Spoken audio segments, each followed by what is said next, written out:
Sindh high court Hyderabad bench Diplo में गौचर जी ज़मीन तां कब्ज़ो ख़त्म न कराइण ते डिप्टी कमिश्नर थरपारकर खे नोटिस जारी कंदे 5 अक्टूबर ते जवाब तलब करे वरितो। Sindh high court circuit bench Hyderabad में डीपलो में गौचर लाइ मख़्तस कयल ज़मीन ते मुबैना कब्ज़े ख़िलाफ़ तोहिने अदालत जी दरख़्वास्त ते ॿुधणी थी।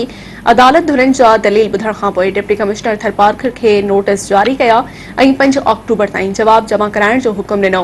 अदालत तरफ़ां डीसी थरपारकर एठ मिठी समेत ॿियनि लॻापियल अमलदारनि खे ईंदड़ ॿुधणी ते रिपोर्ट पेश करण जो बि हुकुम ॾिनो वियो।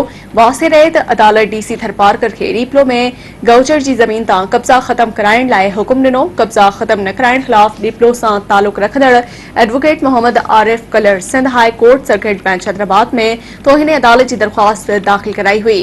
दरख़्वास्त में मौक़िफ़ इख्तियार कयो वियो आहे त डीपलो में चइनी पासनि खां गौचर लाइ ज़मीन मख़्तस थियल आहे, जिथे बासर माण्हुनि कब्ज़ा करे दुकान, होटलूं ऐं कारखाना क़ाइम करे छॾिया आहिनि।